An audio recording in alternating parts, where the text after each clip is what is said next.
Hello, everybody. What a beautiful New England day, and it's a great day for Boston College. Thank you for joining us.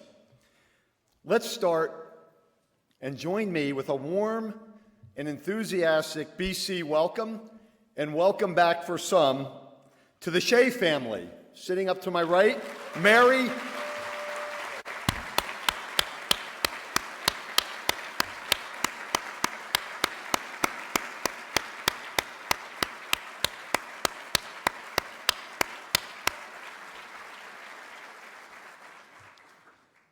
Mary Shea, Ed and Mary's children, grandchildren, and extended family, welcome to Boston College.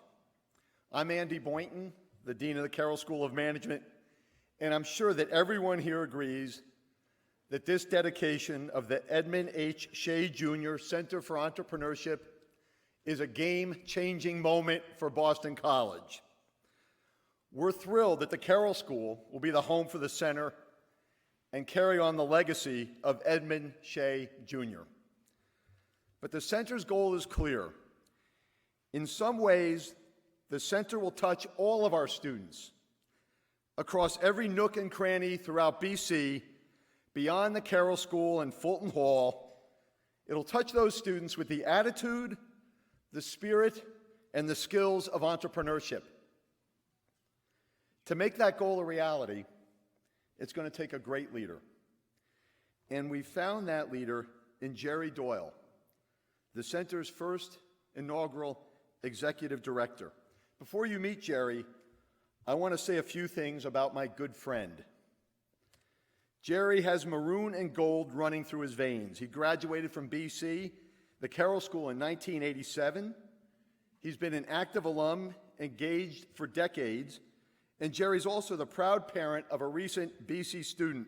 His wonderful daughter, Michaela, graduated from the Carroll School in 2015. The point is, Jerry is someone who loves BC in his gut. He gets what we're all about, and the Shea Center couldn't be in better hands. But there's more. The icing on the cake is that Jerry has an established track record as a very successful entrepreneur, and he possesses a great marketing mind.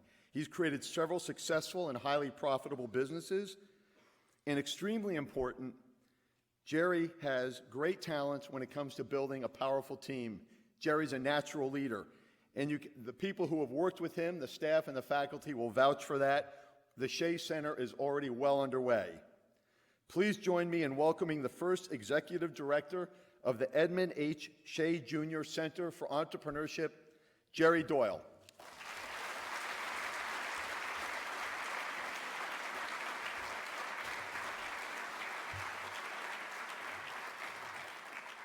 Thank you very much, Andy. It's actually a bit embarrassing, that introduction.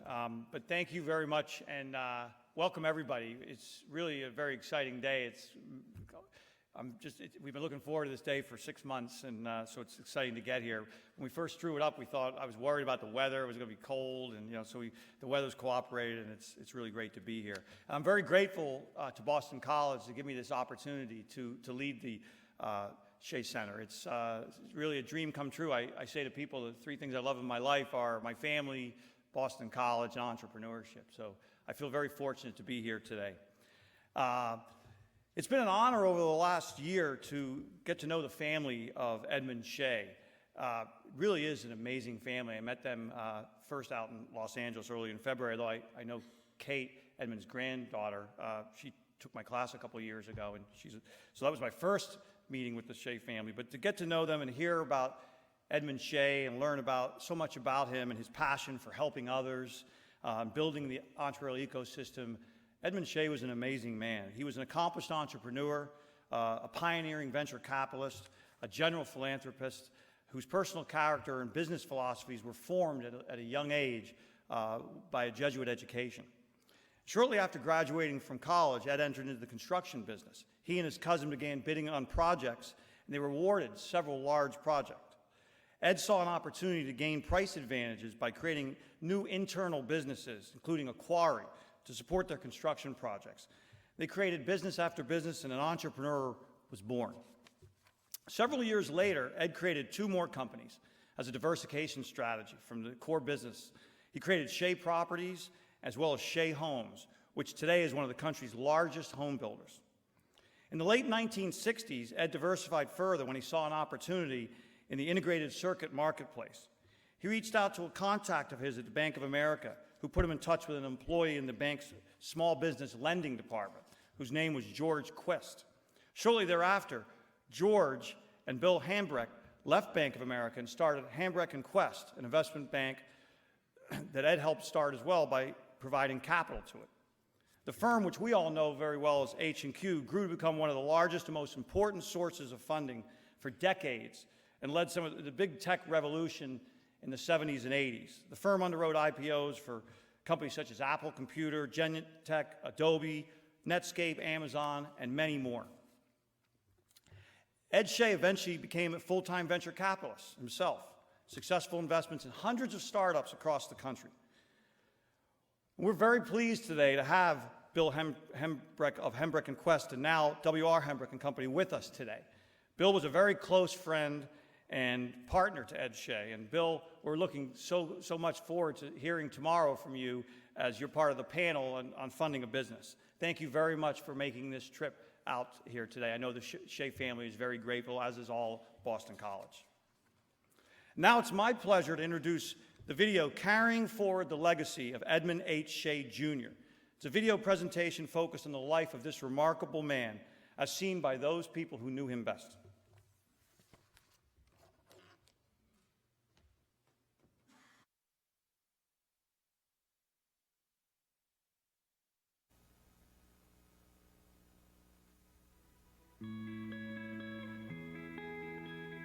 If you want to honor Ed Shea, and it's not plaques and it's not sayings on the wall, it's a picture of Ed Shea and his smile.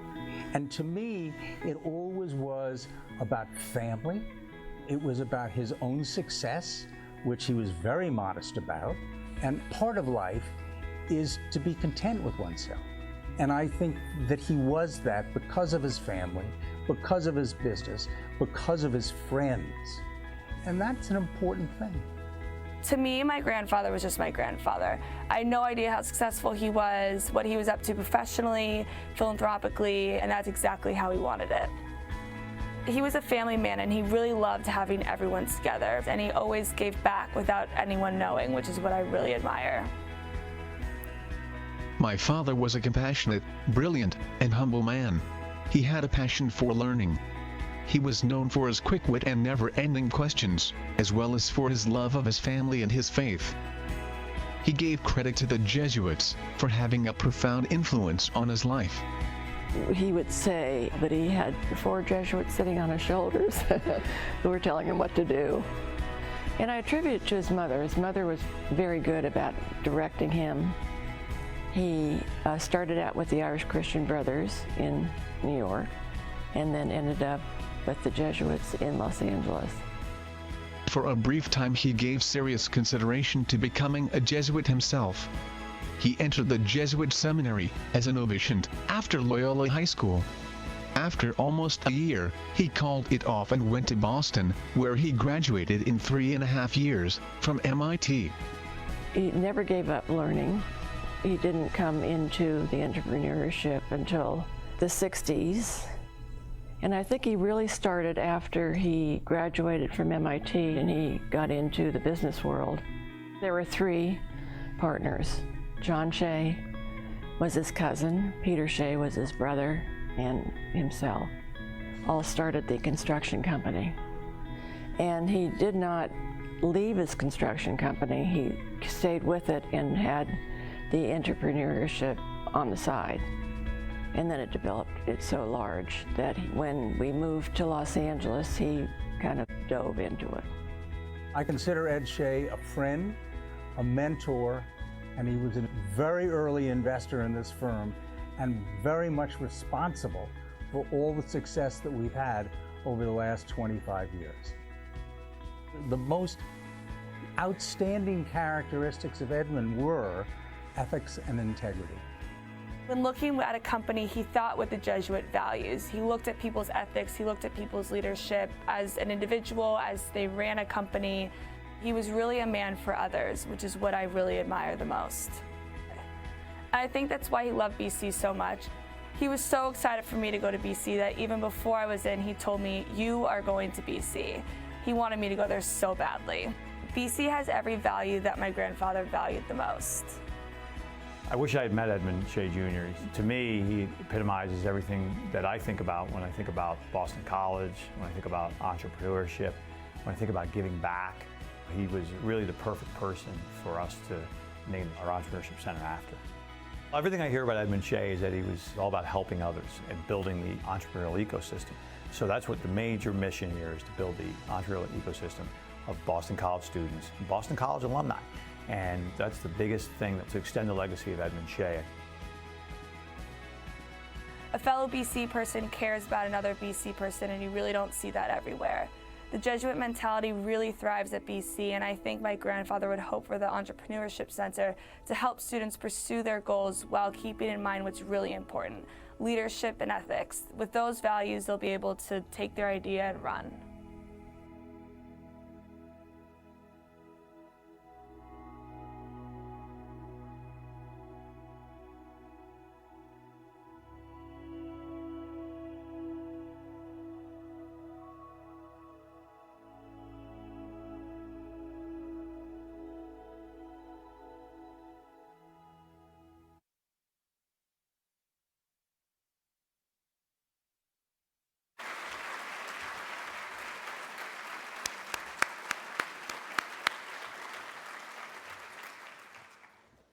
It's an amazing video, very moving, and we can see what an incredible man Edmund Shea was. The Edmund Shea Jr. Entrepreneurship Center is really here to honor the investment that Ed Shea made in others during his lifetime. He gave back so much and built so many entrepreneurial ventures and helped so many budding entrepreneurs. So it's really fitting that this Entrepreneurship Center will be honored and named after him. The center's mission is to build and expand on the ecosystem and the entrepreneurship activity that's been going on at BC for the last decade. We've had quite a bit: venture competitions, speakers. We're going to build on that. We're going to grow it, offer more to students across all of the colleges, all of the universities. As Andy said, we want to make this university-wide and get everybody involved in some way or another. We also want to involve the alumni and the parent community. We want to provide students with the foundational skills and broad entrepreneurial experience as they prepare to go out and perhaps work at a startup, start their own business, get involved with social innovation. Or maybe they decide not to. They go into a traditional business career. But my bet is, this day and age, you're pretty much going to bump up with anything you do with some type of entrepreneurial situation.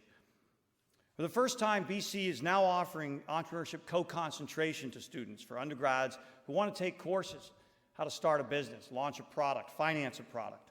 And this is complemented by BC's numerous co-curricular programs and initiatives. We're also going to introduce what we call experiential opportunities for students to get plugged into the entrepreneurial world, work in real-world dynamics through internships and mentoring. It's a very, very exciting time to be a student on campus here, particularly if you are interested in entrepreneurship. And I guess my only regret is that they didn't have this when I was here, almost 30 years ago. But probably a little bit too old to go back to college now, so I'd probably just stick with what I'm doing. So now we're going to move on to the program. I'd like to introduce Provost David Quigley, who's here tonight, and he's our Provost and Dean of Faculty. David, you going to say a few words?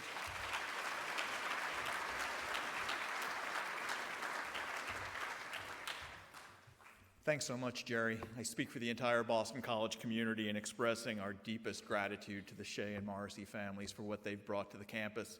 Just reflecting on that really moving video, a couple things jump out. The first is just that Jesuit element, which every conversation I've had with family members over the last few years as I've gotten to know members of Mr. Shea's extended family, how important that connection going back decades has been. And there would seem to be no more appropriate home for this particular approach to entrepreneurship than one of the world's great Jesuit universities.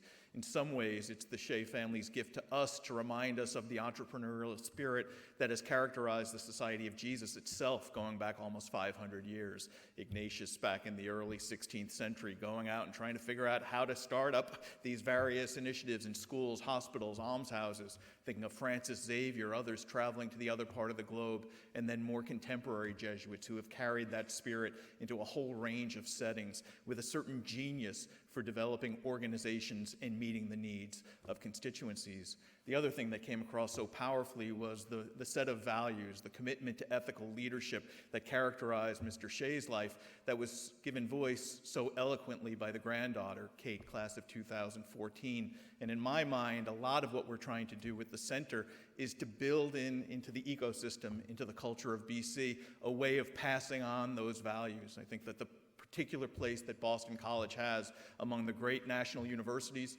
among the great business schools across the country and across the world, is to ensure that that set of bedrock fundamental commitments that define Mr. Shea's life will continue to animate the young students who go into business, nonprofits, leadership for many decades to come.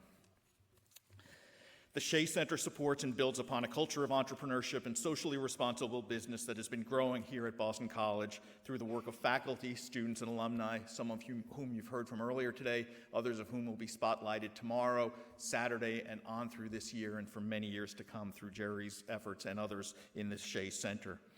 All of us are very much eager to see how the center enables us to advance this institution-wide commitment, to help us to give voice to the kind of institutional values and ways of thinking that we're trying to encourage. We're delighted to have with us this afternoon as keynote speaker a Boston College graduate who typifies the kind of entrepreneur this university has long produced.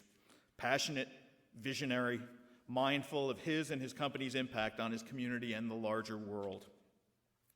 I've gotten to know Phil Schiller through his leadership on the Board of Trustees and in particular on our Academic Affairs Committee. This university is blessed to have him among this next generation of institutional leaders, and his is the most eloquent voice in asking fundamental questions and reminding us all to focus on that which matters most. As Apple's Senior Vice President of Worldwide Marketing, Phil reports to CEO Tim Cook and is a member of Apple's executive team. Since rejoining Apple back in 1997, Phil has helped the company transform the ways so many of us live our lives. Boston College is proud of the ways in which this member of the class of 1982, biology major, has brought our value-centered approach to business and innovation into the larger world. I'm honored this afternoon to welcome Phil Schiller to the Robsham stage.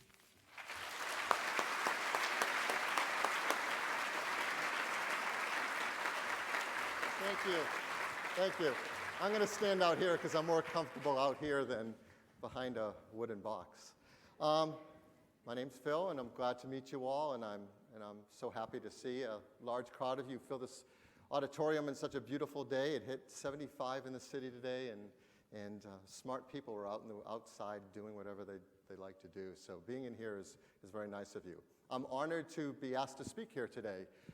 The Shea Center for Entrepreneurship at Boston College is an amazing opportunity for students and faculty to do some things that have never been done before. So for me to even be part of launching it is really a great honor. Before I begin, a couple housekeeping things I want to hit on, and then we'll get into the meat of it. And I promise to not be too long, because I think it'd be more fun getting some questions and answers going. First of all, you heard an announcement earlier to turn off your devices. I couldn't disagree with them more. So if you happen to have an iPhone or an iPad or an Apple Watch, feel free to turn it on, turn up the volume, take notes, take pictures, tweet, Vine, Periscope, post on your friends' walls, whatever you want to do. I think that's really cool. If it's not one of the Apple devices I mentioned, yes, keep it away. None of us want to see it. So that's number one. Number two, if you've ever seen any of the talks I've been lucky enough to give, I give many speeches and presentations and demos at Apple. You may know that I've never, ever, ever have a speech written. I never work from notes. I never work from an outline. I never have a word written. I don't use teleprompters. I'm lucky enough to have great slides and great products to talk to, and I just always talk about what I know. But tonight, I wrote an outline. So I never do that. So in advance, if I have to check down to make sure I don't forget something I wrote down for this, I apologize. I never do that, but tonight I broke protocol and did. And last point I'll make before I get going is attire. I decided to mash together West Coast and East Coast and go a little bit of jacket and jeans because I think that's kind of an entrepreneurial look. I think my wife will say I didn't pull it off entirely well, so please, I apologize if I offend anyone, but at least give me credit for trying to be entrepreneurial in my attire, which is why I would never wear a tie if I didn't have to. Okay, we're using the word entrepreneur, entrepreneurship, entrepreneurial over and over again. I think in the duration of this incredible center, it'll probably be said 1 trillion times. And that's okay, because I think most people have a general, similar understanding of what an entrepreneur is, what it means. At the simplest level, it's someone who creates a new business, but doesn't just create a business, has to take on great risks to do so. Taking on risks to create a new business with the hopes of some great upside opportunity on the other end of it. I think that's a pretty well understood common use of the term. Entrepreneur, obviously, we stole the word from the French, but we do that all the time, c'est la vie. And so that's cool. But the word is actually not a new word. The word, we think it applies to all the great tech startups and things, but actually the word, as you look it up or you check it up on Wikipedia, which you can, it traces back to the early 1700s. It was first been used and talked about and spoken. So it's not surprising that the foundation of the forming of this country was a time when people were talking about entrepreneurial activities and entrepreneurship. It feels like it's the bedrock of the value system of this country. It is an old word. In fact, the philosophy of an entrepreneur predates that. And people talk about everything from Jesuits on missions to explorers that opened up trade routes and needed funding to do so, like Marco Polo and many others are talked about as being great entrepreneurs. I don't know where you define that. I leave it to historians, but clearly it's not a new concept, and it spans centuries and it spans many different fields and endeavors, which will be a fascinating place to cover here. Some things you think about when you think about a great entrepreneur: a risk taker, an innovator, often a visionary leader, someone who's passionate, someone who's an opportunist. People who take action. I think the word and the idea of taking action fits entrepreneurial activities so well. They're not daydreamers. They're not philosophers sitting back dreaming and writing but not doing. They're taking action to create opportunity. And that's part of what enthralls us all so much about entrepreneurs and why we want to be surrounded with them and work with them and be a part of it. Because it's exciting to be part of some action that's happening, some change that's occurring. So that's the other thing I think about when you think about entrepreneurs. They change products, they change markets, they change industries, sometimes they even change the world. I don't know if you ever heard that line before, we're going to change the world. It's something that Apple has certainly been founded on, a philosophy of doing that.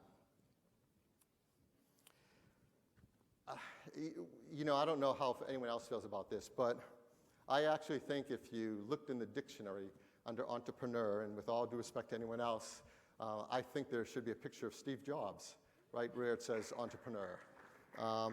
So hopefully some of you feel the same way.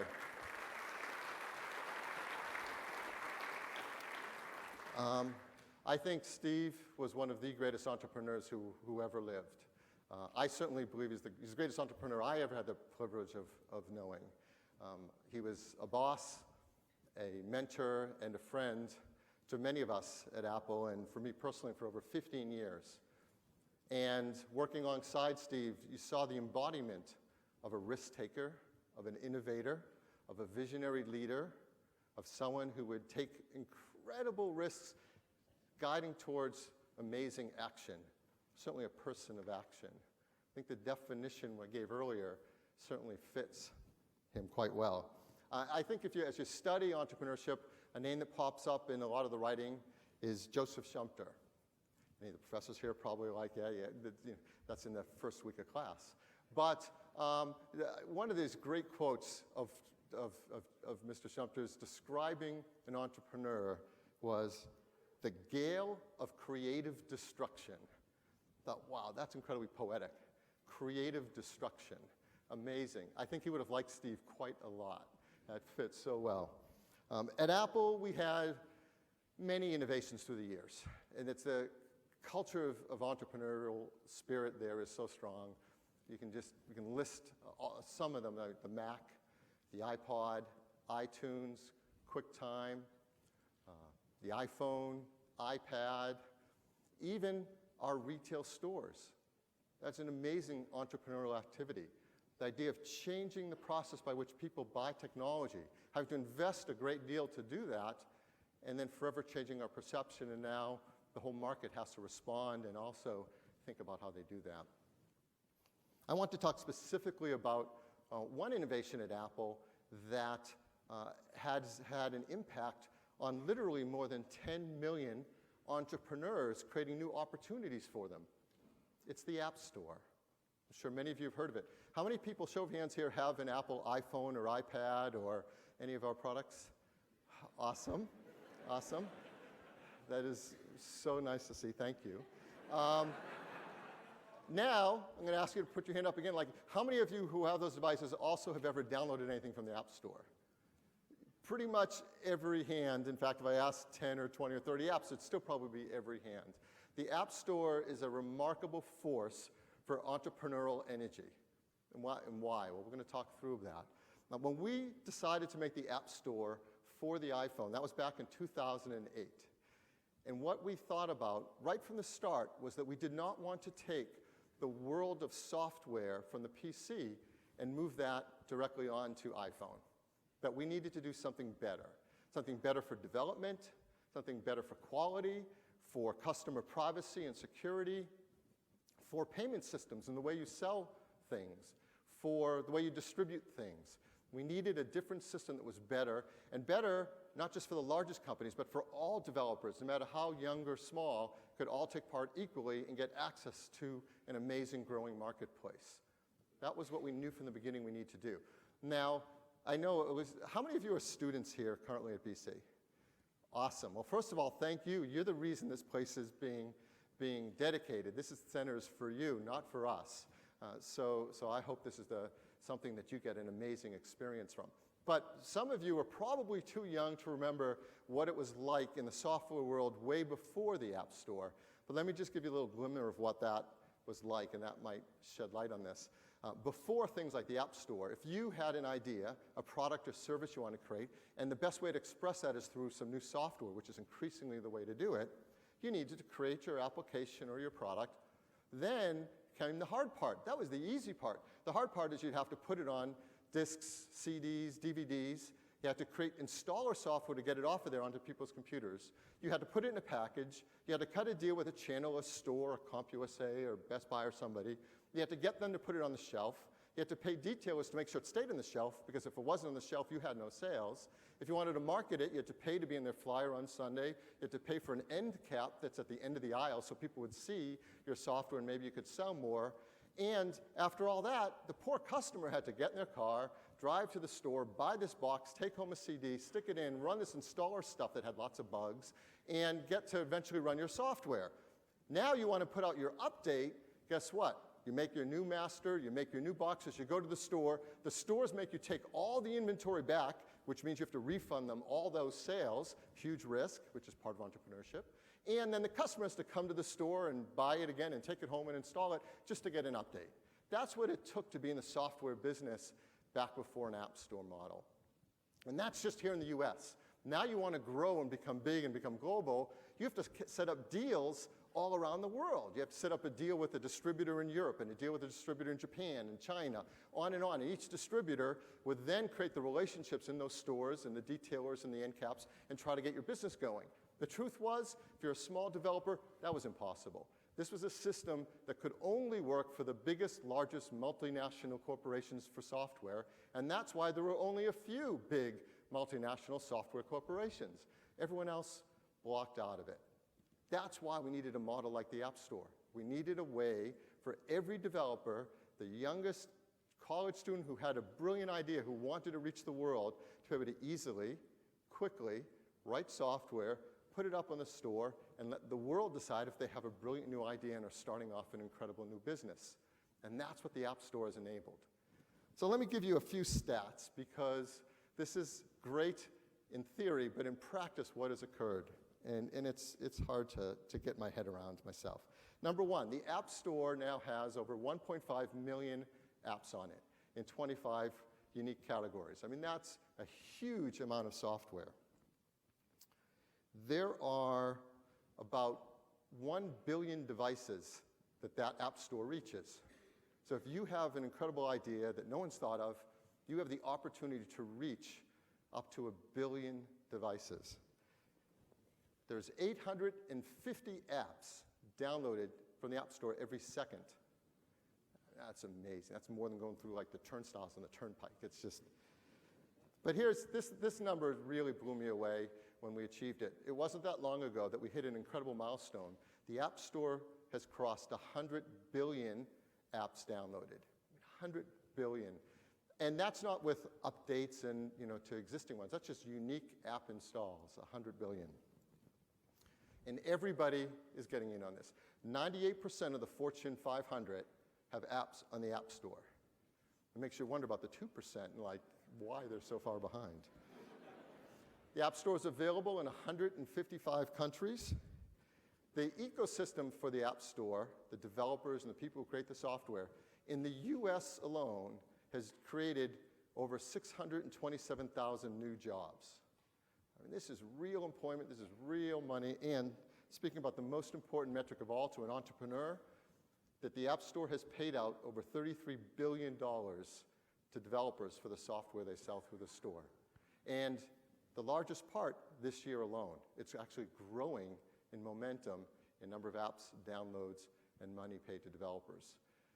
So why go through all this? It really is the greatest source of entrepreneurship and innovation today, is the ability to tap into these intelligent devices that everyone's carrying around in their pockets and enable new businesses, new opportunities that didn't exist before. And this is happening everywhere, even right here in the Boston area. There are a lot of developers on the App Store. I'll just mention one. If you're somebody who likes to bike or run, you've probably heard of Runkeeper. They make amazing software for health and fitness, and they're from the Boston area. There are developers everywhere. Even our own team at Apple has looked at this opportunity to do things and change the world and realized that you can really stretch people's minds with something amazing. And so this example, this one is perhaps one of the most favorite projects I've seen going at Apple, and talk about an entrepreneurial idea. A team at Apple has created something called Research Kit. If you haven't heard about this, it's remarkable. Research Kit is a library of software for app developers that lets a medical researcher create apps for medical research. Now, if you've ever been involved with medical research and know anything about it, it's a laborious, slow, challenging process. And we're all frustrated by certain diseases and discoveries take so long to work their way through research to findings, to providing cures for people. Well, now with Research Kit, medical institutions can create applications, and all of us can download them on the App Store to our iPhones or to our watches, to our iPads, and take part in these medical studies, provide data back instantly from around the world, and now millions of people are working together to help find cures for everything from autism to Parkinson's disease. And they use the phone you have and the sensors to help run tests to tell you where you fall in certain factors in the research study group. And you get results back yourself. It's not a blind test. I mean, this is remarkable, changing the way medical research is done through something as simple as the App Store. And that's what we think about when we talk about entrepreneurial activities, the ability to change the world, change markets, change the way things are done with a unique, brilliant, creative idea. And that's what's open to everybody. So, entrepreneur is a 300-year-old term. The reality is it's a field that predates that by centuries. But I think there's no question that it is the most amazing time right now, the best time in history to be an entrepreneur. And clearly today is the perfect time to open up a Center for Entrepreneurship at Boston College, because the opportunities are boundless. So that's it. That's my opening remarks and how I wanted to kick things off. And I think the next part is we'd like to really get into questions and answers and open this up for a lot more fun dialogue. So, Jerry? Fantastic. Thank you. Wow, what a keynote, Phil. I mean, just amazing. There probably isn't anybody that has affected entrepreneurship coming out of Boston College than Phil Schiller. Came all the way out here, flew out this morning, dedicating so much of your time, and an incredible speech. I'd like to give him another round of applause. It was fantastic. Thank you. Sure. Thanks. And we're gonna bring up our other two panelists now. We're gonna go into the panel side of this. I'd like to introduce Bijan Sabeh, right here to my right. Bijan's a BC class of 91, lives right here in Boston and Weston, and is another incredible BC grad who's done so much for entrepreneurship. Bijan started Spark Capital in 2005 and was the first money in on a little company that you may have heard of called Twitter. And so he funded Twitter in 2008 and sat on the board for 3 years. So that was, if you can imagine, we'll talk to him about that, an amazing opportunity. Yes, I just took a panoramic photograph for anybody interested. And Bijan's also backed companies such many that we all know here and use, Tumblr, which you were on the board there, and then you sold to Yahoo, CrowdRise, Stack Exchange, also Runkeeper. So Phil gave him a little plug there. Thank you, So Phil. many of the leading entrepreneur ventures, and started right here in Boston by a BC grad. And it's wonderful to have you, and thank you for coming today, Bijan. Also, my good friend Nerd Shah in the middle. Nerd, feeling a little bad. He didn't go to BC. He's a graduate of Cornell, but it's a pretty good school. And he's a great friend of mine, so he's come today. Nerd is the co-founder of a company called Wayfair. Wayfair is one of the great success stories of Boston. Just went public last year. It is by far the largest retailer of home furnishing online. Last year, you did sales of $1.3 billion. And is funny, I said to Nerds, did you know that BC students are going to visit your company tomorrow? Tech Trek is going to Wayfair. He didn't know. You did that 5 or 6 years ago, and you've done it every year, students going and visiting. He said he's recruiting quite a few MBAs and undergrads from BC, so you can email him or tweet him. Come on over tomorrow. But he's a lifelong entrepreneur and also from here in Boston. So we're really fortunate to have a great panel. I'm going to ask a few questions to get things rolling. And then we're going to open up to the audience as well. If you have a question at some point, we'll open up. You can go to the center, and there's a mic, and you can ask a question yourself. So let's start. We're here at BC with the Entrepreneurship Center. What role do universities play in this education of the young people for entrepreneurship, for teaching entrepreneurs? Where do you see BC and other universities? What's important here? Want to start? Nerds, go ahead. We'll put you on the spot. Sure. I think there's actually a huge role for universities to play. And so I've had the same co-founder, a fellow named Steve Conine, who went to Cornell with me, but his younger brother, Matt Conine, went to Boston College. And we actually, through Matt, we met Professor Mary Cronin, who's here, who I saw a little while ago. She was actually an advisor to us in our first company, so I don't know if you knew that. But I did know that. Jerry knows everything is the thing, so yeah. It's hard to get an edge, but so the thing, when we were at Cornell, there was one undergraduate entrepreneurship course, and we just happened to take it as an elective our last semester. And both Steve and I are entrepreneurial type folks, but without that one course, I don't know if we would have accidentally fell into being an entrepreneur right out of college. And today, there's a lot more opportunities for students in college to learn about what it takes to start a company or how companies work, or to get access to different sort of disciplines, to learn, all the different skills together that would create. And I think that all of that makes a huge difference, because you have a lot of people with ambition to be an entrepreneur, but sometimes need some help in terms of learning what it would take And anything that facilitates that is going to be great for the economy because entrepreneurs tend to create things and build new things. And Phil, just you're talking about it, you just start thinking about the App Store, you think about all the folks who create these apps, and then you hear about all these success stories. And without the App Store, for example, as a source of removing friction, a bunch of them would not have existed, right? So I think universities can play that huge role.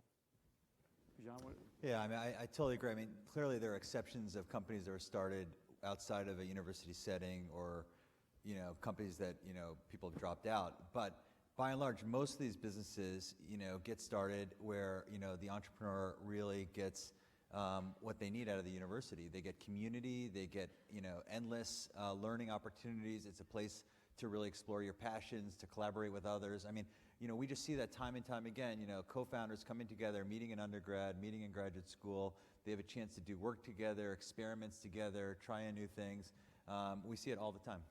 So, Phil, when you were here, there was no Entrepreneurship Center, and you're one of the great entrepreneurs to come out of BC. You were a bio major, So do you have to study? Someone laughed. I'll major.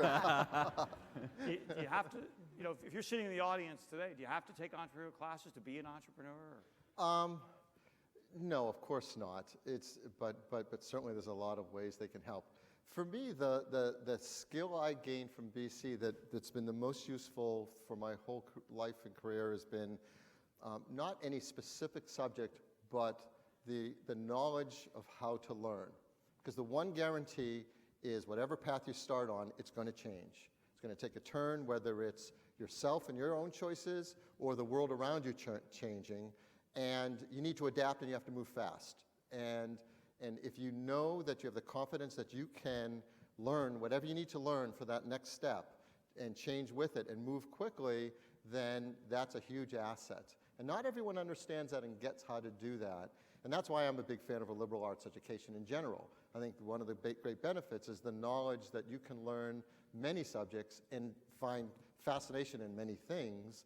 And for me, yes, I was a bio major, but I took a computer class while I was here as an elective. I took geophysics as an elective. I took oceanography as an elective. I took an art class as an elective. And the ability to branch out and stretch your brain and learn these different disciplines are probably the most valuable tool you take with you. And I think, as you think about entrepreneurship, it touches all those components as well, right? So it doesn't really, it isn't just about, launching an online business or launching a micro-blogging business. I mean, entrepreneurs are in every dimension. Let's talk a little bit. We heard so much about Edmund Shea and how much he's given back to the entrepreneurial ecosystem over his life. We have a lot of alumni here. What's the responsibility of alumni and the community to help students, to help budding entrepreneurs?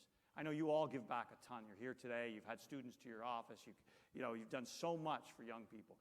Do we have a responsibility as alumni to give back to BC? How can people that are here, a lot of alumni here, do that? What's your... Yeah, I mean, I absolutely, yes. Giving back is critical, and I'm so inspired because we're seeing more and more of that. I kind of feel like with each generation, every group that comes out of BC, every new generation of entrepreneur, I see people giving back way more than even in the previous generations. You have accelerator programs where people can get involved. Here in Boston, we have this program called TechStars. We see successful entrepreneurs getting involved. We see, people giving a lot of their time and energy, doing seed investing, advisory work, coming into BC, teaching classes, judging VC competitions. I mean, it just seems to be, just getting supercharged, and it's critical and it's exciting to see. And coming back in the classroom, I think you've been to Mary's class, haven't you? There was that you did Yes. a case on. I mean, how much fun is that, right? To come into a classroom and that's a lot of people who do it. They say they get more out of it than the students even get. It's definitely a lot of fun. I also think that it's one of the, just if you take a step back and you just look broadly, I think one of the things that makes, just the United States such a great place to be, right, is this is a land of opportunity. Well, it's a land of opportunity because anyone can do anything, meaning there's a rule of law and there's all these things, but part of it's just this environment, which is like, it's a very supportive place and people work with all kinds of other folks, they learn from all kinds of other folks, and giving back to me is part of that full circle, and that, I think you benefit from folks helping you, and you give back, it helps them, but then to your point, you enjoy it, you see gratification because you're able to help someone else out. Yeah, it's really, it is.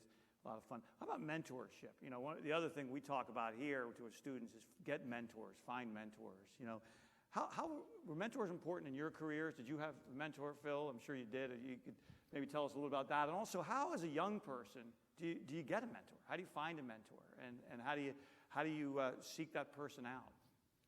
Well, I definitely had the probably greatest mentor I could have ever had with Steve Jobs, and that was something that certainly changed my life. But in general, I think there are a lot of opportunities for students to get mentorship. It starts right with your professor, right? These people have been all vetted and picked for you to be some of the brightest people that can help guide you at this point in your life, and they're wonderful mentors. There's a lot of places for interaction with alumni and others through different programs. I'm a huge fan of Tech Trek. Professor Gallagher's program is probably one of the greatest business programs in the United States today. If you're not fighting to get a spot in that, you should. It's wonderful. So it's a great opportunity to meet every year both undergrads and graduate students as they travel the country. There are technology councils. There's an East Coast and a West Coast Technology Council. I've been a member of the West Coast Technology Council since it started, and it's for those of us out there, if you're back on vacation, you can go to the meetings and interface and meet with people. And then I think probably the thing that can help students the most is summer internships. Take what you learn throughout the year and then go do something in the summer where you can apply that and get experience and meet people in the business world. And so opportunities to do that are fantastic. You know, that Tech Trek is exactly what's happening tomorrow at your company, Nerds at Wayfair, a local Tech Trek. They go out on Friday afternoons and visit local companies. And I think there's about 30 or 40 BC undergrads and MBA students coming out to see you, and I know you've been so generous with your time. What about mentors for you? Have you had some mentors really influenced your life, or?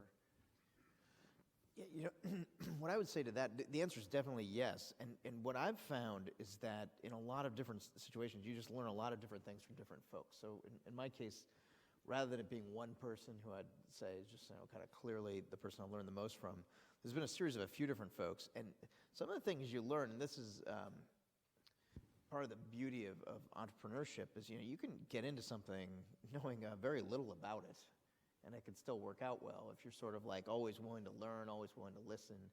And I think a lot of times, you learn through experience. And so a lot of the great examples I've had that have ended up, in hindsight, you say, well, who's a good mentor? And these are the folks that pop to mind, are basically situations where you just have someone who has a lot more experience with something than you.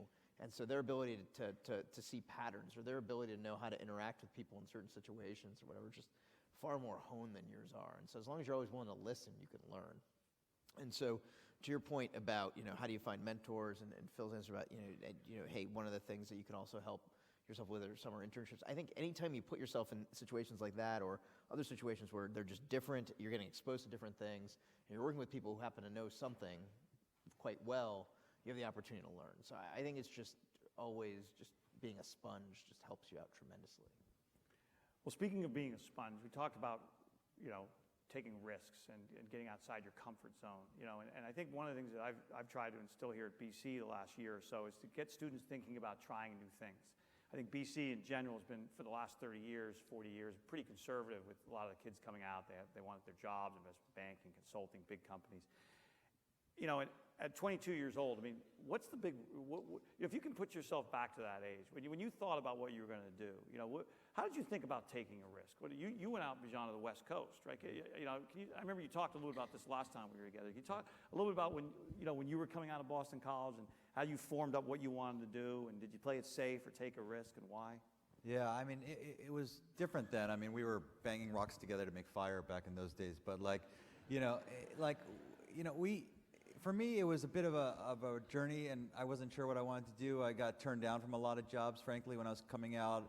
I ended up joining this little software company that Mitch Kapoor started in Cambridge called On Technology. And then I met this girl and followed her out to California. She's a BC grad. We're married 20 years now. And good decision. Yeah, I was a dorky guy. My roommate's here. We were both dorks. I married a cheerleader, and I make sure we go to every reunion possible. But I guess the risk that I took in taking risk is like trying things that feel scary. I had never lived on the West Coast. I packed everything I owned in the back of my hatchback and drove 3,000 miles and got to California 5 days later. and worked for a company doing embedded operating systems. I didn't know anything about embedded operating systems. And when, my first startup got going, I was one of the early people at Web TV. Like, I didn't know anything about startups. I didn't know anything about venture capital. When we raised our firm 10 years ago this summer, I knew exactly zero about venture capital, investing venture capital, but I had great mentors and great partners. So I think life is about taking risk and trying new things on. And you're going to make mistakes along the way, and I think those are the best learning opportunities. Phil, how about you? How did you end up where you were and the risks you took along the way? Oh, I don't think we have enough time here for all of that. But yeah, it is all about risk taking and changing. And I was a biology major studying molecular biology and went to graduate school for molecular biology and decided that isn't, making four-legged newts in a lab wasn't exactly what I wanted to do. So you think I'm kidding? We were. Like, you could make a newt grow extra legs off of one arm and stuff with DNA. But we were doing crazy stuff. It was the good old days. So I came back and fear is a great motivator. I'm a big believer of that too. So figuring out, oh my goodness, what do I do now for the rest of my life? I have to get a job. And trying to find something to build off of some experiences I had at BC. I said I took a computer class, took a bunch of statistics classes too, and that helped me. But I'll share one really funny one. So when I came back, I was trying to figure out what I wanted to do. I got a job working in a lab at Mass General Hospital doing gel electrophoresis and X-ray lithography and stuff. And I was looking for a computer job. And I actually drove up to Wang. Now, kids probably don't know who that is, but us older people do. And I tried to get a job running the tape machines for the computer systems at night on the night shift, and I couldn't. Right? They wouldn't hire me without experience. I thought, you're kidding me. I just have to stand there all night and put a tape up on the tape reel, and I can't nope, not experienced enough. So it was really hard getting that first job in technology and getting started. And I feel for anybody who's beginning. So that's why I'm a big believer of the summer internship. Like, get going before you have to make that how you make ends meet. And it's tough, but I found a way through it. What's funny, some of these questions that you ask the students to submit them, and one of the questions is around, look, I'm not a technical person. I don't take programming. We don't have a school of engineering. I'll never get a job at Apple or at Wayfair or at Twitter. What do I have to do? To get a job in a technical company if I don't have a technical background? Well, you should apply to Wayfair because we'll hire you. So that's the first thing you need to do. That may not be the right decision. So come by tomorrow. But it's actually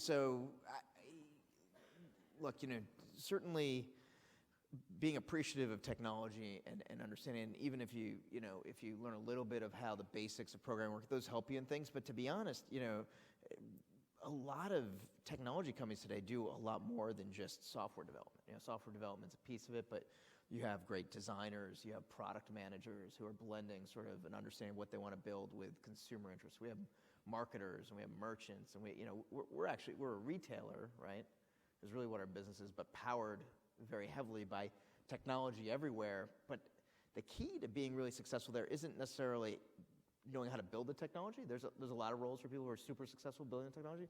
But the key is understanding the technology broadly enough to be able to think about how it can be used and that creativity. So I think now is an amazing time to be, getting involved with the internet and internet technologies. I think it's still super early. I think you're going to look back and there's going to be like this 40-year period where everything changed and we're like approaching the halfway point, maybe, That's the way I think about it. I don't know if you guys would agree or not, but I still think there's a lot more ahead. And you don't need to. You shouldn't be intimidated if you don't know how to code. I don't think so. I don't think you need to be intimidated at all. I do think it's like anything else. Like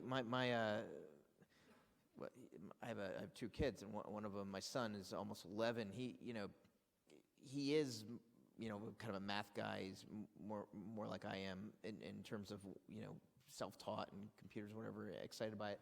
But he taught himself a lot of stuff just on Khan Academy, and he doesn't really know how to code per se, but it just like helps you with a way of thinking. So I don't think you should be intimidated at all if you don't know how to code, but I would say there's benefit to exposing yourself to it a little bit, just how the thing goes. But to be honest, the biggest thing is just the creativity of understanding how to use technology. That's like the first thing that matters the most. And I think just being an enthusiast and being aware of what's happening gets you really far, really, really far. This isn't directly the answer to your question, but let me turn it around the other way. I think everybody should learn to code. I think everybody should try to learn to code. Doesn't mean you're going to become a programmer as your career, but some of us were talking about this beforehand. When I grew up, and many of you, we had to learn French in middle school, or in science, we had to learn Latin. Never used it again, but you had to learn it. And I think today everybody should learn to code. It's sort of like ratatouille. Everybody can cook. Not everybody will be a cook. Everybody can code. Not everybody will be a coder. And I think that's true. If you want to have an understanding of the terminology, you want to have a little bit of awareness of the process, software touches practically every business today, whether it's a technology field or not. And to have an understanding of it, have some experience in it, gives you a leg up, and increasingly it gets you to the same level as everybody else. I think it's crazy to decide to not take a programming class. Again, not to say that you're trying to change your life into everybody has to be a programmer. Have some understanding. I think it's the smart thing to do. Why wouldn't you want to learn? And a lot of it, like you said, can be self-taught too. I mean, the courses here are I was trying to say the same thing Phil said, but he's just much clearer at articulating it than I am. John, you agree with that? I absolutely do. I mean, I oftentimes meet people and they say, hey, I'm not technical. How am I going to start a company or a product? And my typical response is, if you're not technical, get technical. I mean, we backed Dennis Crowley, who started Foursquare. Before Foursquare, he built this product called Dodgeball that Google bought. Dodgeball was an app, and Dennis showed me the code. It was 1,400 if-then-else statements. I mean, like 1,400 if-then-else statements. I mean, it was just a hack of all hacks, but it got working, and he took a couple programming classes at ITP over at NYU, and he got technical. I mean, could that code last for 10 million users? Definitely not. But it inspired him to raise some seed capital from some angels. It inspired a technical co-founder to say, hey, this is worth that person's time. It inspires other people in the company to say, hey, I want to get behind this idea. Even if you want to go into product or design, to have that aptitude to understand, what these things are built. I mean, there's nothing worse than a product manager that doesn't understand the product, and now she's got to work with engineers, and you don't really understand, the scope of the effort. So I think it's really critical. And if you're not technical, just go get technical. Yeah. So we heard a little bit, Phil, you talked about what you think makes great entrepreneurs, the risk-taking, take action. Let's talk a little bit more about that. What do you look for in entrepreneurs? What is the thing that makes the best entrepreneur? What did Steve Jobs have that no one else had, or no one else had as good as he did? Well, that's two very different questions. It's a high standard. What makes an entrepreneur, and then what does Steve have? So I think when you're looking for people who are entrepreneurial, you're looking for people who are, I think, aggressive in their thought process. They really are looking for, for example, at Apple, we never set our goal as doing a certain number of things. We want to do 1 million of those or 10 million. No, we want to do the best. What will make the best phone ever made? What will make the best store experience anyone's ever had? That's what we set our goals as. The numbers are a byproduct of trying to be the best. And so you're looking for people that understand how to set that barometer. What is the best? What have others done? What's been done before? What would make it better? What do customers want to make it better? This incredible inquisitive mind, intuitive understanding of what makes something better, and then a desire to go do everything possible to make that happen, and incredible self-honesty, to admit when you're not doing well and you need help and you need others to assist you, but you haven't lost sight of the goal, and probably being fairly egoless. You see some people in this industry that have very big egos. Get those out of the way, because if the goal is to do something, an entrepreneur, like I said, is an action thing. It's about getting something done. It's not about you. It's about that thing. And so get all the ego out of the way and ask for help. So those are the traits we look at when I talk to people are, How aggressive are you in your thinking? How smart are you and where you're trying to get to? How much is this about the thing you're trying to do versus you personally? And are you self-honest and willing to ask for help when you need it? That's great. Jean, how about you? What do you look for when you look at the founders for the entrepreneur? You know, the deep down DNA, what is it? Well, I mean, you know, I don't know if this is known, but we're proud investors in Neeraj's company. So, you know, we look for people like Neeraj. You know, I mean, we really look for people that have, you know, a vision for what they want to accomplish, you know, a tireless pursuit of going after that vision and wanting to make a real difference. And then, you know, the credibility that they can actually go do that. And do that is, you know, inspire people to join the team and to go out and really try to build something that can, you know, be durable and everlasting. And that's kind of what we look at. Sometimes it's people that are experienced and seasoned, like, you know, Neeraj. We're lucky enough to get involved with Neeraj's company after he had built it with his partner for a period of time. Sometimes it's a 19-year-old David Karp, but you see that same characteristics, and that's when we get excited and try to get involved. Should you, you know, there's a lot of students here and they have their ideas. A lot of them come to me and show a new app they're going to do. You know, we kind of, I've said a lot. I don't know if this Entrepreneurship Center is not about starting your own company. It's about teaching you how to be an entrepreneur and get ready to go work in a startup. How do you guys feel about that? Is that, should we be saying that, or should you be starting companies out of college or in college, or, you know, what's your thought on that? You guys want to Anybody have a strong opinion on it? Or? Absolutely, yes. It's the time to take the risk is when you're young. Go explore your ideas. See if you have that next brilliant thing. Go try and do it. Get some help, and you know, and if you find that that's not the path, great. There are lots of paths, but it's easier to try when you're younger. So now's the time. At BC, in college, if you have an idea, cook it up in your dorm room and go for it. Carpe diem. Yes. Absolutely. Yeah. You know, we talk about traits of great entrepreneurs. The number one, most of all, is a passion, a love for that thing, whatever that thing you're interested in is. So if you doesn't matter what age you are, if you're in high school, if you're in college, if you're in grad school, if you have something that just drives you, you're so passionate about, absolutely go try to create that idea and see where it takes you. You know, we talk about passion a lot, actually, and we say, and the students say, well, how do I figure out what my passion is? You know, I don't know, and I talk a little about who you admire the most, you know, who are the people that inspire you. How did you know what your passion was?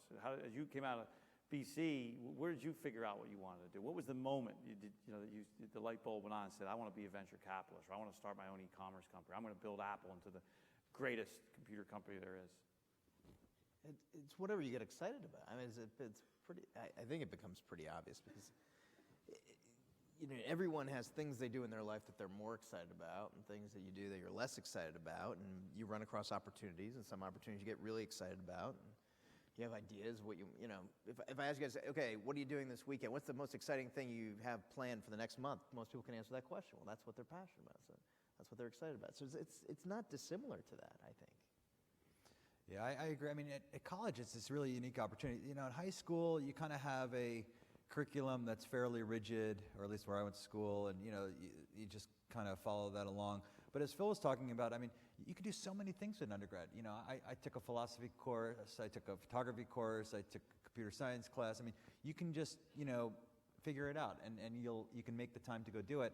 And I think the other piece is, like, you don't have to come up with the world's greatest idea by some contrived date. I mean, that's not the assignment. I think the assignment is to, you know, pursue your passion. And if you don't have the idea, you know, get passionate about, you know, somebody else's idea and team up with that person. I mean, I don't think, you know, the onus is on you tomorrow to create the next Apple. I mean, I think it'd be great.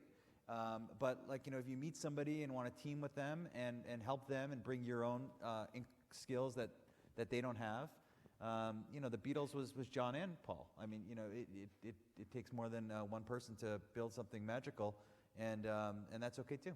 That's quite great. Let's shift a little bit to talk a little bit about social entrepreneurship. You know, BC, Jesuit education, men and women for others. How important is it for us to help in the social entrepreneurship side of things? And how different is social entrepreneurship than, you know, for-profit entrepreneurship? Is there, you know, a lot of people say there really isn't a lot of difference in the type of people and the way you run your enterprise. It's just one wants, you know, to do one thing, one wants to do another. Have you had any interactions with social entrepreneurs? What do you say to a social entrepreneur who comes in and is pitching their idea to you? Well, I don't know if this is a change. I mean, we've been doing this for 10 years, not, longer, so I don't have a big perspective, but we have seen an increasing number of people, founders that come in that have a very strong desire to make a real difference in the world. And so at Twitter, right from the beginning, they had this thing called Twitter for Good, where they allocated people's time, employees' time, to go out and do charitable work on behalf of Twitter. We've backed a company called CrowdRise. It's a for-profit company, but it's all about raising money for nonprofits and a crowdfunding platform. And the founders are emotionally attached to the idea of helping charities. I mean, like, that's what, they want to do. We've seen a number of companies now, like Kickstarter and others, that have really pushed and evangelized this notion of a Class B company as opposed to a C Corp. A B Corp company as opposed to a C Corp, as a way to tell shareholders, like, hey, social good is part of the way we should be judged. It's not just on profits and revenue. And so you'll see some companies that actually become public companies that are B Corp corporations that, they're telling their shareholders what to expect for them. So I think we're increasingly seeing this as it's becoming a critical part of what these companies are all about. And then the thing we care about is like, we really believe that the best entrepreneurs have a pure mission, and they're not, it's like mission versus a mercenary culture. And that's where we tend to find ourselves attracted to. Goes back to that passion, right? I mean, at the end of the day, that's, What are you doing at Wayfair with social entrepreneurship? Or do you have anything from a company-wide standpoint, or if an employee comes to you and talks to you about doing something? Yeah, so we do, the way we work is, so as a company, we do a little bit, right? So we have a national partnership with Habitat for Humanity, and we have a series of other things we do. But the bulk of what we do is actually based on what the people in the company want to get involved in. So the way we tend to think about it is, rather than as a company making decisions of what we do, instead we think about it as like, look, all a company is it's basically a collection of people organized around some common goal that everyone got excited about, right? Who then, you kind of figure out what your priorities are to try to achieve that goal. And in our case, our business is, right, we're trying to take care of a customer, and so we organize our activities around the goal. But the point is that we've amassed 3,000 people who are organized around the goal. Well, those 3,000 people we think are incredibly talented. They can go work wherever they want to work, and they have all these skills that we think are incredibly valuable, and they have a life which is balanced between things they want to do with their family and things that they do career-wise and things that they want to learn and ways they want to give back. And so what we do is we're organized a lot around supporting causes that people in the company get involved in, and then we try to use the resources of the company to help push those forward. And those resources are basically time and money. So those are the two things we do. And so there's different things, and we as a company organize none of these, but there's a group that's headquartered in town called Citizen Schools, which is basically helps in public schools. Outside of the school day, it fills in the afternoon from the 2 or 3 p.m. dismissal until about 6 p.m. in a lot of disadvantaged areas, and partners with middle schools, and creates programs where these students get exposure to a lot of folks they wouldn't otherwise get exposure to, or engineers and doctors and all kinds of folks come in and speak. But then writing is a big part of the curriculum that a lot of these students don't have great access to folks to help coach them and teach them on how to make their writing better. So we have about 80 folks in the company who volunteered, where these folks, the students, the middle schoolers, come in to the company in the afternoon. I think it's once a week for a period of like 16 weeks, and then you rotate. And they have a mentor who actually sits with them for a couple-hour period. And this is all coming from the employees of Wayfair. Exactly. Their ideas, they're passionate about it. Two employees volunteered for this, and then they recruited others, and it just sort of grew. And so that, what we do as a company is really basic, right? We give people time, we financially support these causes, we make our office space available and things like that. But we don't. The truth is really what we're doing is we're really just supporting the people in the company who find ways that they want to give back, that they feel, obviously they get the gratification, but they also feel like they're making an impact. They're picking how they're going to allocate their time in ways that they can make an impact. That's our philosophy is more about supporting our people and the causes they pick, rather than us as a company being deciding. I know Apple does it so much. I mean, are you structured the same way? No, this is actually, people ask me a lot about how Apple's different today under Tim Cook, following up on Steve. And one of the great things is Tim, I really think of as a social entrepreneur. It's remarkable how much he's driving, and without reducing our focus on products, adding an agenda to Apple of taking part in important social issues that matter to us. And there's 4 in particular that we have major efforts on. One is the environment. Another is diversity. Third is education, our role in education. And, oh my goodness, am I blanking on the 4th? It'll come back to me, 1 second. So on the environment, it's reducing harmful pollutants in products and in the pipeline of all the projects that people work on. And it's building the world's largest private solar farms. We've been doing that. It's creating all data centers that are completely off the grid and self-sustaining, a bunch of work around things like that. In diversity, there's great causes we're taking up there that have mattered a lot, and our employees are helping to drive a lot of that too. But it crosses over into education there's a project headed by Obama called Connect Ed, try to invest in underprivileged schools to bring technology and mentorship to students that might not have access and opportunity, and so investing in that. So we have just a number of very specific focused activities where we don't want to just talk about it. We want to do something to change some major social causes and issues. And to do that, we've even hired an executive employee at Apple, Lisa Jackson, who was the former head of the EPA, to help take what were disparate efforts around Apple and bring them together into very big, focused efforts. And it's been amazing. It's fantastic. And just so you all know, we're going to do this all over again in the middle of March around social entrepreneurship. We're going to have a symposium for social innovation here on campus, and we're really looking forward to that. And so put that on your calendar. I think it's we're hoping, pencil in, 22nd of March. We're going to open it up to the floor in a minute, so if you have a question, you can go up to the center, and I think that's Julie Kelly back there. Is it? Yeah, they'll have the mic. And while you're thinking about a question or taking the risk to go up and ask the question, I got to ask, East Coast, West Coast. You know, I mean, is there all, everyone, you know, you got to go, it's all happening on the West Coast. I mean, you spend time going back and forth. You know, Phil, you're out the West Coast. I know you travel a lot. You have your business here in Boston. What's the difference? Is there a difference? Is it a big deal? Yes. Not to hurt anyone's feelings, but yes, there's a huge difference. What's the difference? There is a unique culture for entrepreneurship and investment in entrepreneurs on the West Coast that's unique in the world. And I think it's one of the great assets of the U.S. I actually wish more of the country realized that this is a wonderful asset we have as a nation, and it's not about a regional competitiveness, it's just a great resource. And these things happen around the country and certainly happen in Boston and happen in New York, but nothing really has the vibe of it that you have when you're on Sand Hill Ave in Palo Alto, you know, in stone's throw from Stanford, and you see all of the people involved in the process and the support system there. It is a different thing, and maybe it's the weather, maybe it's the rolling hills, I don't know, but there is a difference, in my opinion. What do you think, Bijan? Yeah, I mean, look, I lived there for a while. Half of our investments are there. I was there yesterday. I'm there every 3 weeks dutifully. I mean, so it is a unique place. I guess the few things I'd call out in contrast in Boston's defense, or just to kind of call a spade, I guess, first of all, like, this is just a smaller place. Just it's physically smaller. You know, if you consider Silicon Valley to be, you know, maybe, I don't know, San Jose to San Francisco, like, it's a bigger footprint, people, et cetera. So to some extent, you know, that's a thing.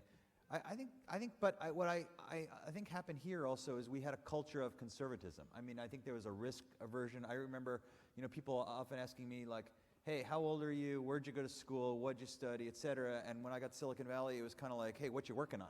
You know, and there was a really significant mindset. In New York, you know, we started investing in New York, our startups couldn't hire engineers. They would either go to Silicon Valley or they would work for Wall Street. And that was in 2005. You know, in 2008, when the whole financial crisis started happening, in 2009 certainly, like, the stigma of working for Wall Street was real. And so, like, going home to Thanksgiving and saying, you know, I work for Goldman Sachs didn't have the same, you know, patina. So you would either, you know, go to Silicon Valley or you'd work for an awesome tech startup. And so I think this is really changing. You know, we're seeing people, look, what's happening here at BC, this is a change. Like, this is amazing. You know, and if, you know, we're seeing faculty get involved in startups now. This stuff didn't happen, you know, certainly when I was living here as an undergrad student or when I moved back to Boston. So, you know, I think the West Coast will continue to do extraordinary things, but we're seeing change. You know, we would never have invested in Los Angeles when we started. We thought there was no tech in LA. It was just a bunch of Hollywood people at best. And, you know, we invested in Oculus in Southern California. Is one of our best investments. Extraordinary tech talent. You know, Facebook moved them all to Los Angeles, but I mean, all to Menlo Park. But, you know, we have great things going on in New York. What Neeraj is building here in Boston. I mean, they're doing it all in downtown Boston, by the way. It's not like in this Route 128 corridor. I mean, you know, he's got 3,000 people in the Back Bay. I mean, I think we're gonna make a run for it. I really do. I mean, you started a company here, Neeraj, and now you're one of the great success stories. Tell us, you know, why did you do it here? You know, why'd you stay here? Has it Sure. has it changed much since you started it?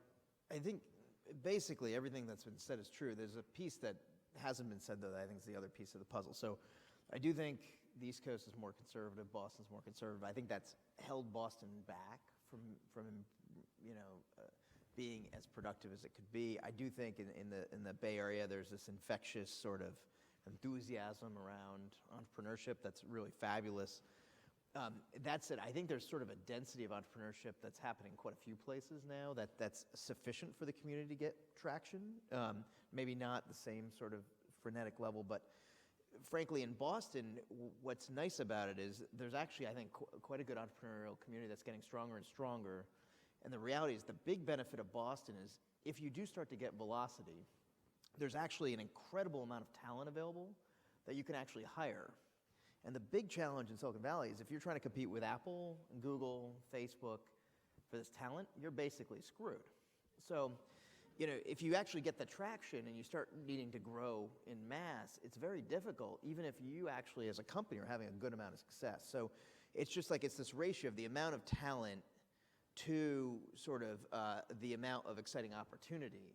And I think Boston sits in an incredibly good spot. So we've certainly benefited from it because in Boston, you know, TripAdvisor is a very successful consumer internet company, right? And Wayfair is a very successful consumer internet company. Well, you know, there's not tons and tons of other examples. And as a result, and then if you look at Boston, Boston has tons of talent. So all of a sudden, our ability to scale, which is entirely dependent on getting amazing people, is actually, it's easier for us to scale here than other places. And then frankly, if you're starting something new and you're even just hiring 4 people or 6 people, I think you're gonna be able to get higher quality people here easier given the amount of depth that's in Boston. So there's trade-offs to everything, but you know, I think eyes wide open, you know, places are different. You know, the reason we started Wayfair here is that we lived here. You know, Steve and I moved to Boston after we left Cornell, and that was 20 years ago, and we basically loved, it was the third company we started here. It's a great place to live, great place to raise a family, and we really enjoy it here. And the statements I just made about the talent that's here is absolutely true, but you know, we didn't start the company here because of that. We started the company here because we lived here, and then we benefited from that fact. Yeah, and I mean, we have all these universities here that get pushing out talent every single year. BC graduates 2,200 students, you know, Harvard, MIT. I mean, there's a lot. There's a lot of smart people that are coming out of these universities. I do agree with you, Phil. When I go to San Francisco, I go down to the Valley. There's a lot of energy there, and I don't think we're quite there yet with the energy. But we are changing the culture here. We're more risk taking, and it's amazing walking around Boston these days. You walk into the Innovation District or the Leather District or over in Seaport, Four-Point Channel, Back Bay. I mean, there's a lot going on. You know, you go over there at lunchtime, you bump into entrepreneurs, Techstars, the WeWork offices. So we're getting there. I think it's pretty exciting, you know. But I don't think we're quite yet there at that energy level.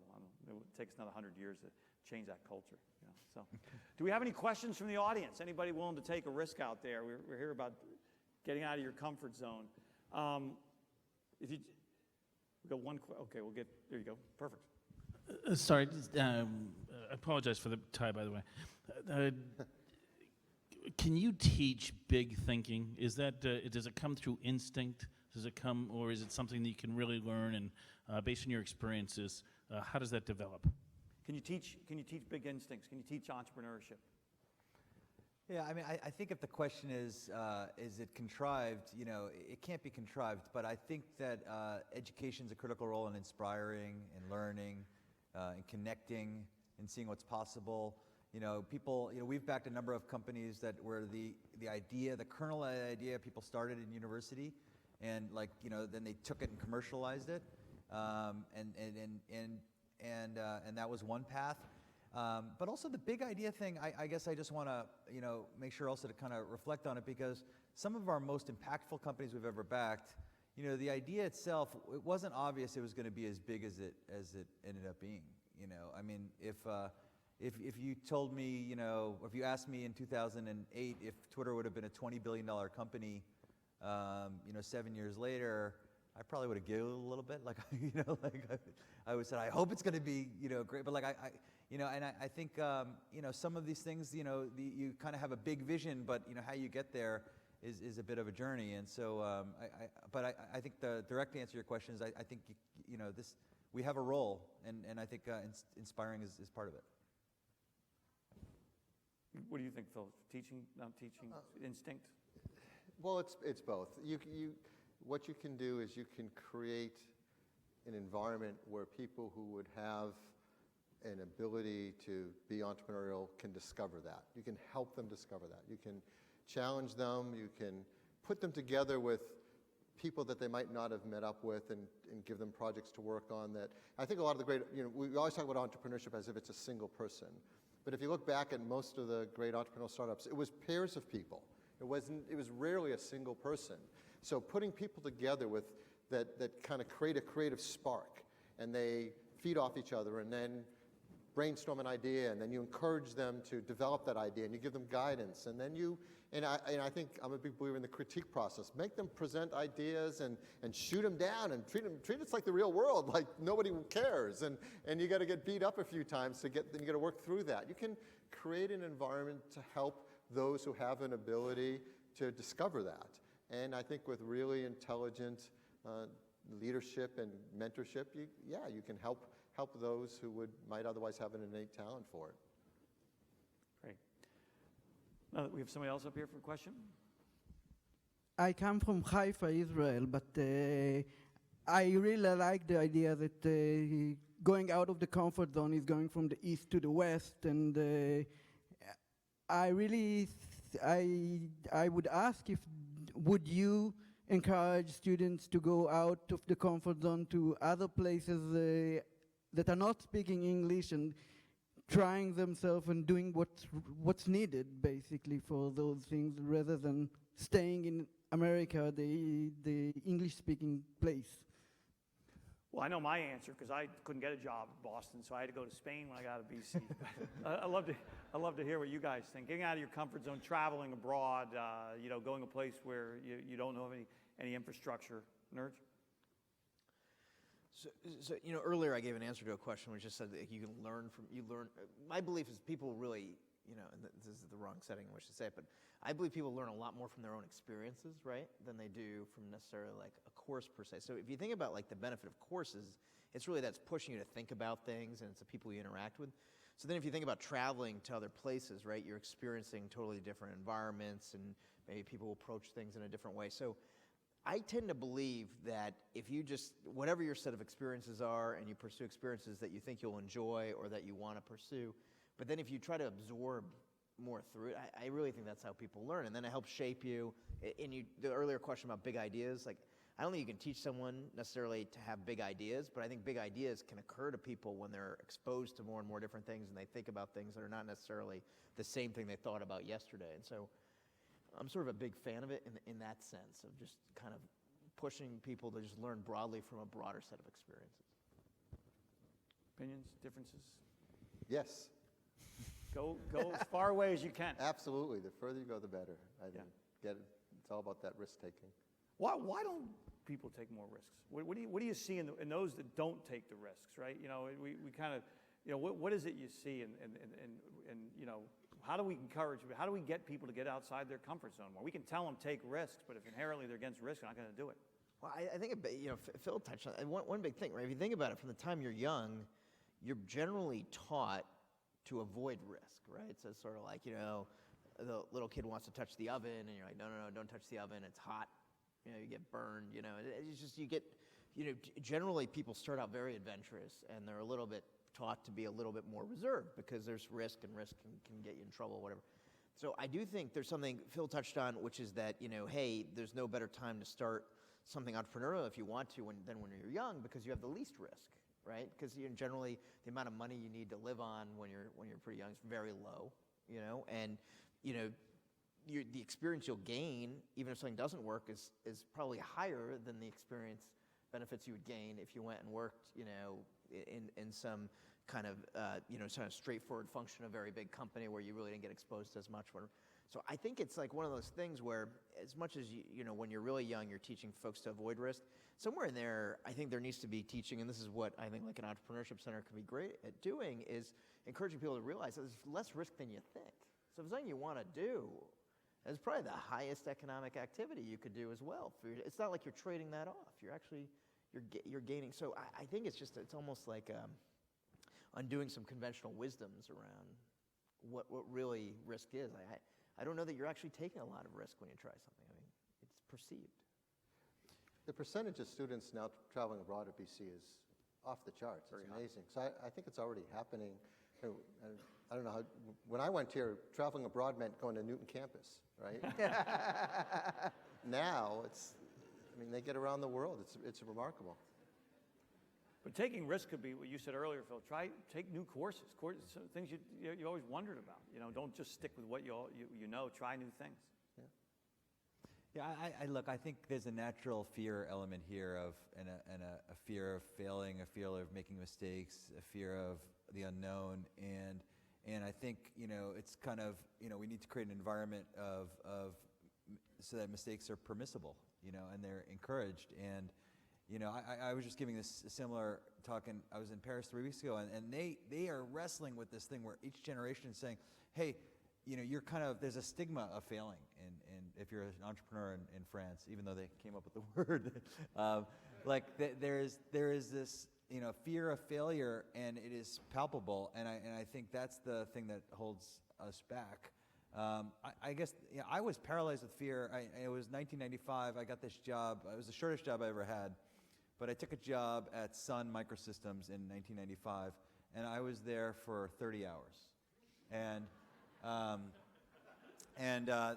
I got this offer to join this startup called Web TV Networks just as it was getting going, and it was like a 80% pay cut, unknown if it was going to get like the funding, and you know, but Sun was this big company at the time and doing all this stuff. But I walked in that office and I knew it wasn't for me. And then I was going, oh God, I'm going to resign from this place I was barely at. I was scared I might this other thing. You know, my parents are conservative. It was just this crazy thing. But, you know, my, you know, wife at the time, she just said, like, worst thing can happen is like it doesn't work out. And she had a good job as a nurse and would figure it out. And so that was she gave me permission to make a mistake. 30 hours. So it was 30 hours, yeah. One day, you came in, enough time to come in the next day and tell you didn't like. And then my first job at Web TV is I had to cut a deal with Sun for a Java license, and my name was still on the office. It was there you go. Perfect. So I think we got one last question. I think we're supposed to wrap it up right around 6 o'clock. So let's make sure it's a student question. I think the last two questions were typical, no offense, old people questions. Can we teach them big ideas? Will they travel? I don't think that's the way kids think. It's like, give me a plane ticket, right? If you want to just go back and get the mic, I think that's first student. The first student back great. here. Good job, Phil. Maybe we'll do, if you get two, we'll do two more questions if they're from students. Okay. Renee made me promise. We have 5 pass. We're all right, Renee? Okay. Thank you so much. This is always the dangerous part for those who don't do a lot of BC student interactive things. The secret of BC is that the students now have to have higher test scores to get in than we did when we went. By default now, that means they're smarter than any of us. Way smarter. Right? So when they ask questions, they usually stump us because they're smarter than we are. Okay. Thank you so much for taking the time to be here. My name is Shalin. I'm a senior at BC. I guess my question for everyone on the stage is there something you guys believe in that you feel that most other people don't believe in? So is there a contrarian view that you hold right now that only you feel that you believe? And what is that? And why do you believe that?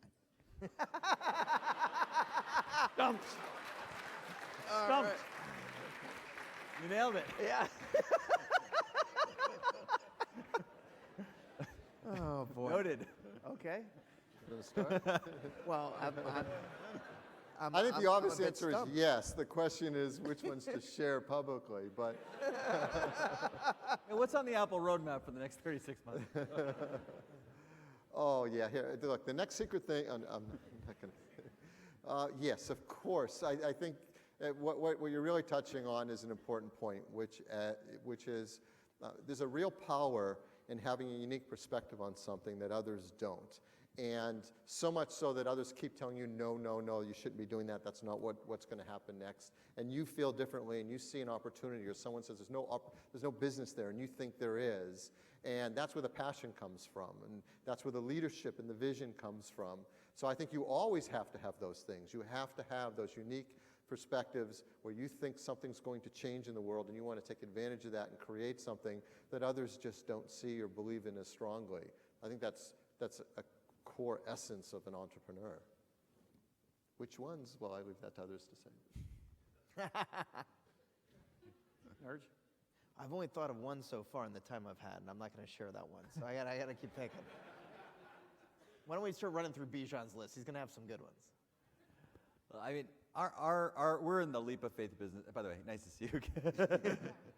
We met in Professor Gallagher's class maybe 3 years ago, and just to tell you how talented BC students are, we talk once a year, something like that. And every year he's like, "Hey, this is what I did this summer. I interned at Tumblr. I was at Square. I was at," and he's like, "What did you do after your sophomore year at BC?" And I was like, "I was a tennis counselor."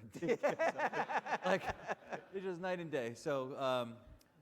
I think the thing that's changed about our business is that, it used to be in the venture business this proprietary relationships, and it's no longer the case. Like Oculus had a Kickstarter campaign before we get involved. So the whole world saw Oculus, and then, we got involved and people thought like we were crazy. And everyone saw Tumblr, but like a 19-year-old. So that's kind of what we try to do. And so we kind of always test ourselves that if we're getting involved in a startup that everyone thinks is going to be great, and there's 50 VCs that want to make an offer, then we kind of hit the pause button. So we're trying to. This is the never-ending question for us. So I don't know if I have any blinding insight, but it's something that we're obsessed upon. I will say, I'll confess, once a year I take a meeting with somebody building a jetpack, because I'm like obsessed about these things. But we haven't backed one yet. But we did back a electric bicycle company out of MIT, and the whole, like the market leader in bicycles is like a $300 million market, so there's not a really big market there, but we have this feeling that this is going to be something else. And so nobody else yet agrees with us, but we're going to pedal away. We have one last question. All right, so first, thank you for being here tonight. And my name is Ben, I'm a freshman. And so based on Sean's question, so my question is like, what were the things that you tell yourself when you feel like there's no more motivation, or like this is the down point? And what were the things that you do where you tell yourself, like, kept yourself keep on going on? So how do you overcome that adversity, and that how did you persist and when you were facing tough times? Great ending question. How do you, because we all go through it. We'll give it to you first. There's no time to think. All right, so one thing I'd comment on, I think it sort of answers your question, which is, so after the first business that Steve and I started, we started a second one. And the first one was successful, the second one ended up not being successful. And so that was fine, and we figured that out, and so we wrapped it up. And so we were trying to figure out what to do next. And so we're sitting there and we're going through idea after idea, and we're trying to be really thoughtful, because we didn't want our third idea to not work, right? So we're trying, and so the key, if you analyze an idea really well, you can definitely figure out how any idea will definitely not work. And so we got very good at this. So day after day, every day, and we could just tear them apart, and we became highly effective at this. And so in the meantime, we're not doing anything. Our energy levels sort of dropping. We come up with new ideas, or we'd see a business that was for sale, and we'd look at it. But you can always find the problem in everything. And so what I would tell you is, I think sometimes when you're going through a tough time, like in a business, or your tough time in between things or whatever, there's a lot, I think, to be said for momentum, which is at some point you just need to go do something. And in my experience, you have an idea, and the odds that it ends up looking exactly the same any meaningful period of time later is not, in my experience, been super high. There's like twists and turns, and a lot of it comes out of just like, again, paying attention to what's going on, absorbing information, and moving in different directions. So my general answer is to find some way to create momentum, even if you're not super certain that the direction is exactly right. So that'd be my suggestion. That's a great answer. Can I make a suggestion? Can we just get a couple women questions, just because we had 4 dudes and I Sure, got there you go. I like it. All right, great. Good. I saw Cindy up there. All right, great. Cindy, you got a question? Yeah, that's why I'm standing up here. Yeah. Thank you guys so much for coming out. My name is Cindy. I'm a junior, actually majoring in entrepreneurship and finance, so thank you so much. I'm on the board of the Shea Center, on the Started Shea board. I'm really excited to have you guys here. My question is, you guys have taken a lot of risks in your lives. How do you kind of figure out what risks to take? Is it more about the quality of the idea, or is it an idea that you think can execute? I mean, do you think about whether the chance of success, is that something you take into account? I think all of the above. You need to look at it from the perspective of what do you care deepest about, what do you have a chance of pulling off and making happen.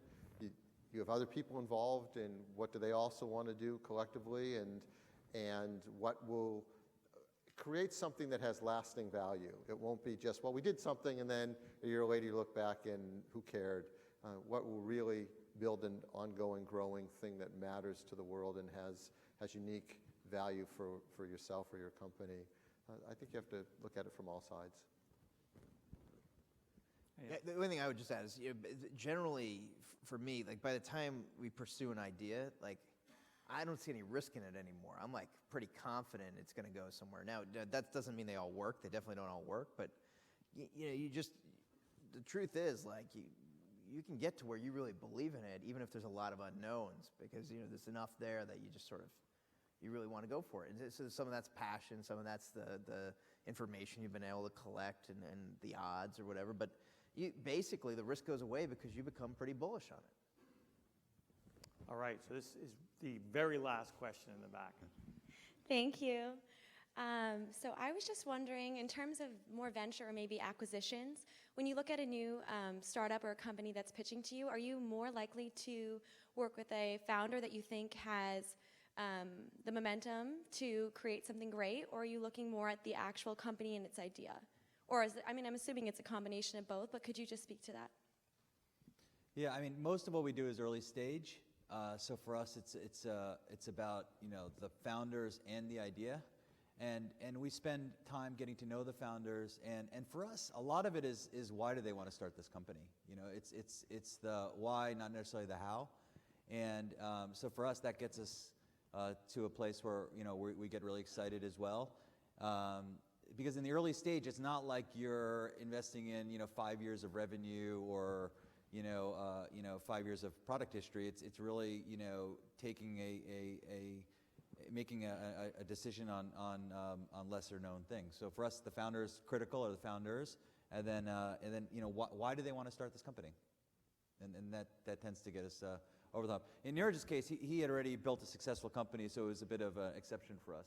So we were very, very fortunate. Actually, my partner begged him for years to let us in, and it took him a few years to make that happen. But for the most part, that's what we obsess on. Fantastic. Well, we've really reached the end of our time allotment here. How fortunate are we to hear from three of the most incredible entrepreneurs?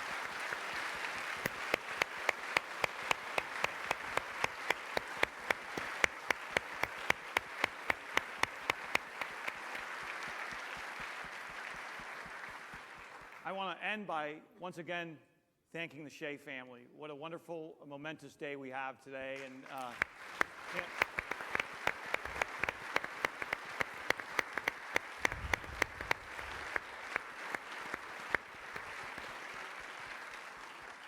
the video was really touching, and I feel as if Edmund Shea was here today, he would really be enjoying this conversation. We're very fortunate. So thank you all for coming. There's a couple things I'd like to let you know. One is there's a reception afterwards. We encourage you to come and meet. There's a lot of students here. There's a lot of alumni. Let's connect. It's a great way to make connections and start some mentoring opportunities. So please do that. Tomorrow we have a day of panels. We have at 1 o'clock in Gasson, an incredible panel on funding a business. And then we have the elevator pitch final winners, student teams presenting at about 2:15, and then at 2:30 we have another panel, founding a business. So we got some great stuff going on tomorrow. On Saturday we have the BC-NC State football game, and we have a big tailgate before that for anybody who loves entrepreneurship in O'Neill Plaza. We invite all of you to come by. And so it's a real celebration. And we're excited. We thank you very much for coming. It's the beginning of a great journey forward. Thank Andy Boynton again and everybody here at BC for giving us this opportunity. And once again, really, I mean, this is fantastic, guys. It's just been a lot of fun. Thank you very much.